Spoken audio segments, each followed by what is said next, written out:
Hello everyone, my name is Purnima Kaushik. I am an assistant professor.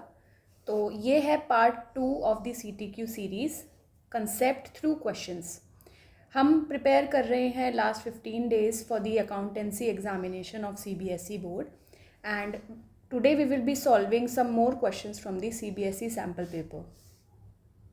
सो अब आते हैं question पे।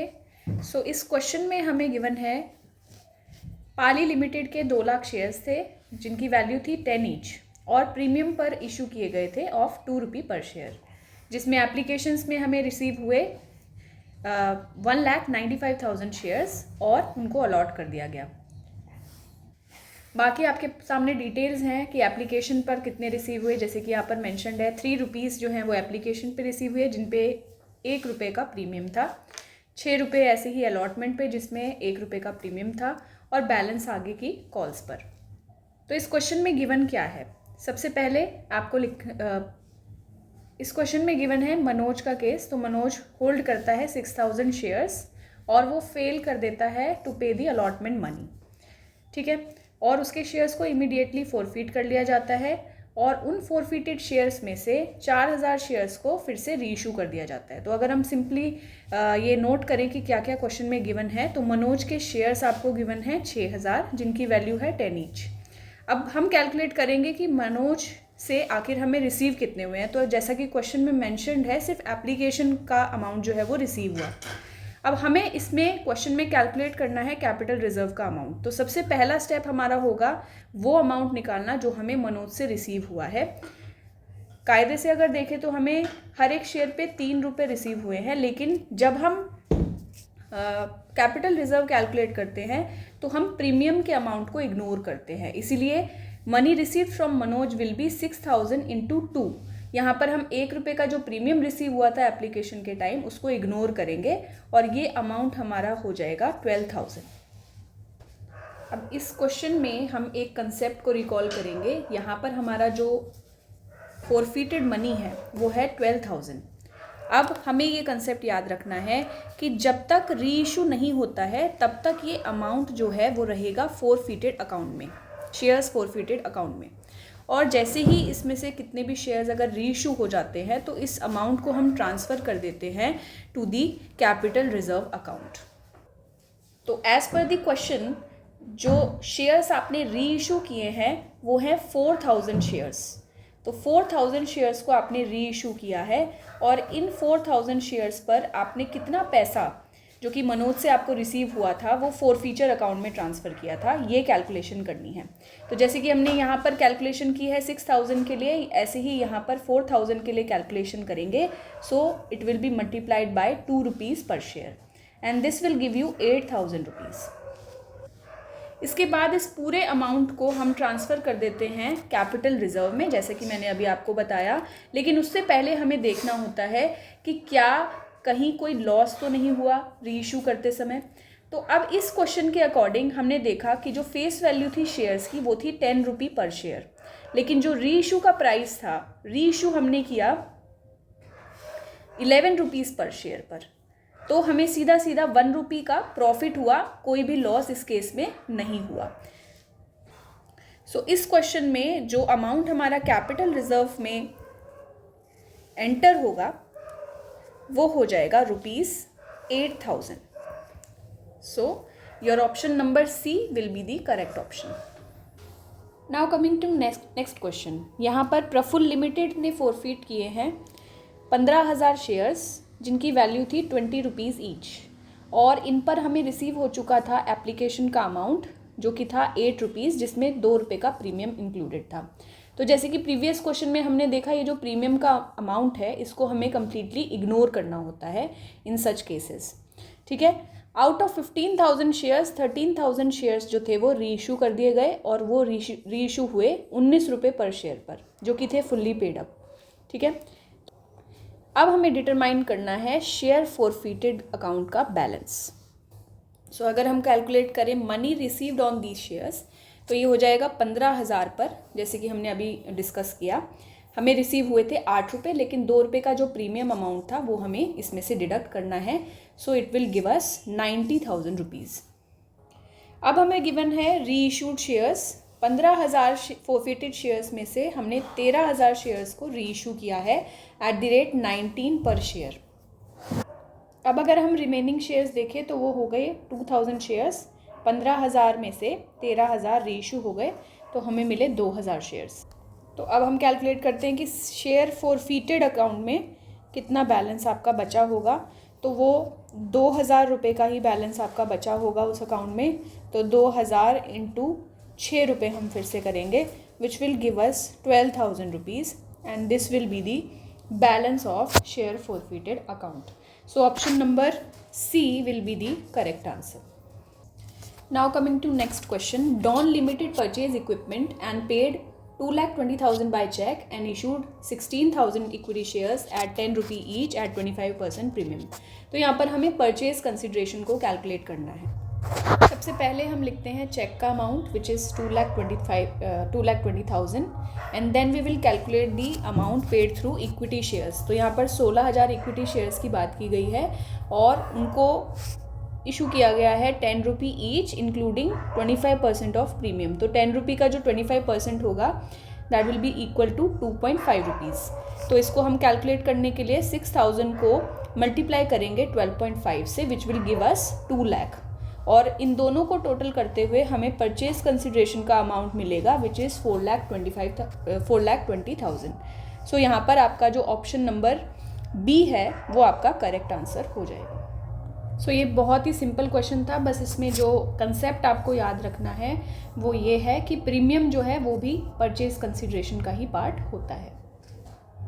अब आते हैं नेक्स्ट क्वेश्चन पे। तो इस क्वेश्चन में आपको 3 पार्टनर्स दिए हुए हैं, यानी कि जो थर्ड पार्टनर है उसका एडमिशन हुआ है 1/3 शेयर के लिए।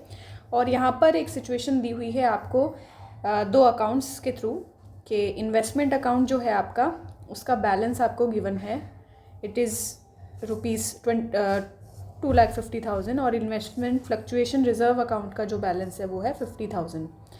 यहाँ पर आपको फाइंड करना है कि इस पूरे सिचुएशन में जो रिवैल्यूएशन अकाउंट है उस पर क्या इफ़ेक्ट पड़ेगा।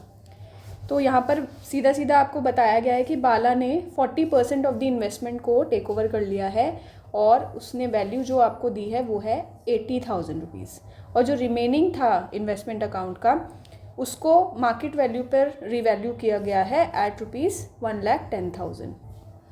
अब इसको इजी वे में समझते हैं। सबसे पहले जो टोटल वैल्यू है इन्वेस्टमेंट की इट इज़ 2,50,000, उसको 2 हिस्सों में हमने बांट लिया। एक 40% जो कि बाला ने टेक ओवर किया है और दूसरा रिमेनिंग बैलेंस ऑफ 60%। 40% हो जाएगा आपका 1 लाख और 60% जो रिमेनिंग वैल्यू है वो हो जाएगी 1,50,000। अब जो 40% की वैल्यू है उसके लिए क्वेश्चन में गिवन है कि ये बाला ने टेक ओवर कर लिया है और उसकी वैल्यू जो उसने पे की है वो है 80,000 रुपीज़। ठीक है, तो इससे 1 लाख के असेट की वैल्यू जो है जो हमें मिली है वो मिली है 80,000, जो सीधा सीधा 20,000 का लॉस आपको दे रहा है।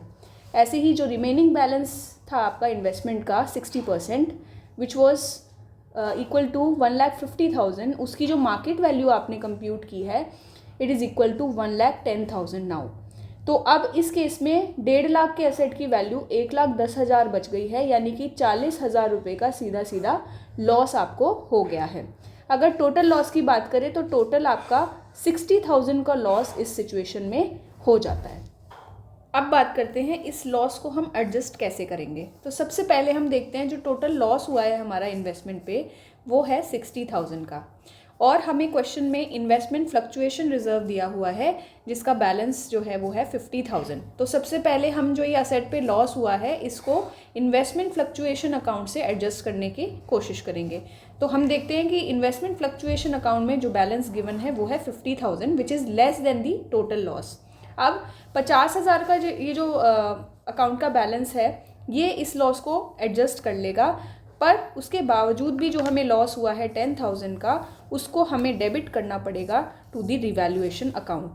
तो इस क्वेश्चन का जो आंसर है वो आपका हो जाता है ऑप्शन नंबर सी के इस 10,000 के लॉस को हम डेबिट कर देंगे इन दी revaluation account.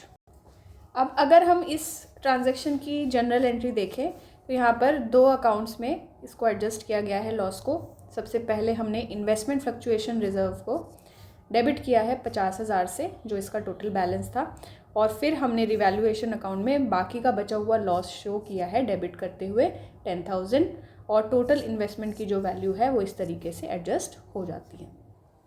Now coming to next question, यहाँ पर हमें कैलकुलेट करनी है value of goodwill as per the capitalisation of super profits. तो ये बहुत ही अच्छा क्वेश्चन है जो आपके बोर्ड एग्जाम में अक्सर पूछा जाता है।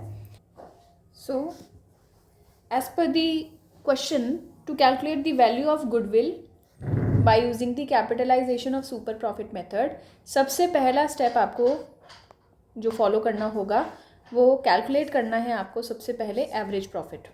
Then step number 2 will be to calculate the normal profit and finally the super profit.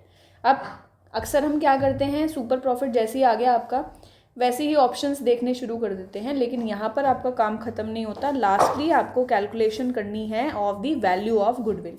तो ध्यान से इसको स्टेप बाय स्टेप हम लोग सॉल्व करेंगे। Step number 1 will be to calculate the average profit. तो इसके लिए हमें क्वेश्चन में ही एवरेज प्रॉफिट गिवन है।